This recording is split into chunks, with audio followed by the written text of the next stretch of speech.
Нас како одбрана не радува што специјалната јавна обвинителство ги најави веќе бомбите, најназад дека и тие ќе бидат дел од доказната постапка.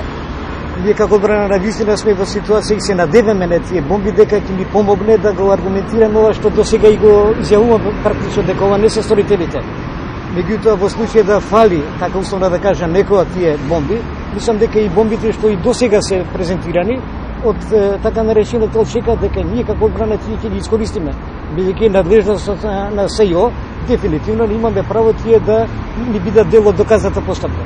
Мислам дека со ислушување на овие бомби дека ќе дојдеме на вистина до вистината, а таа е дека ова не се сторителите на кривичен настан, па дури мислам дека ќе дојдеме до сторителите. Очигледно дека е монтиран случај, тоа веќе и го детектираат и досегашните бомби што ги слушаме јавно од овие.